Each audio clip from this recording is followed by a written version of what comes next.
Konsistensi adalah kunci dalam mencapai tujuan hidup. Saya sering merenungkan betapa pentingnya untuk tetap fokus pada apa yang kita inginkan. Setiap pilihan yang kita buat, sekecil apapun, akan membentuk jalan kita ke depan. Misalnya, ketika saya memutuskan untuk mengejar pendidikan yang lebih tinggi, saya tahu itu bukan hanya tentang mendapatkan gelar.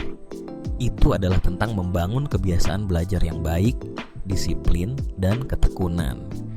Setiap hari, saya harus bangun dan mengingatkan diri sendiri mengapa saya memilih jalan ini. Ada kalanya saya merasa lelah, bahkan ingin menyerah.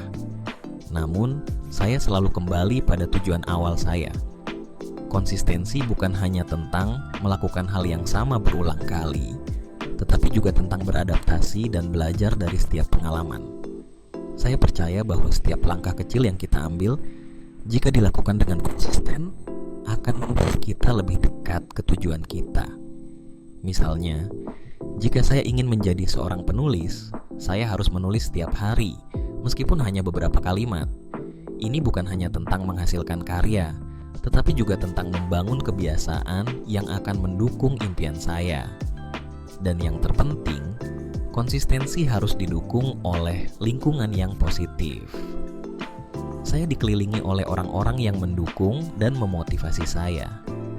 Mereka membantu saya tetap di jalur, memberi masukan yang berharga, dan kadang-kadang mereka juga mengingatkan saya ketika saya mulai kehilangan fokus.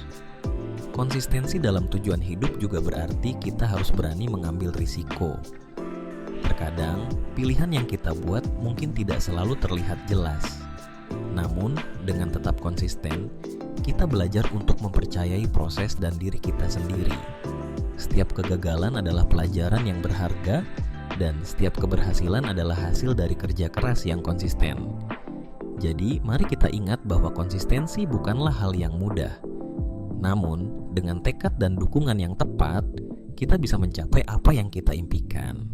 Setiap langkah yang kita ambil, setiap pilihan yang kita buat, akan membentuk masa depan kita. Dan itu semua dimulai dari keputusan untuk tetap konsisten.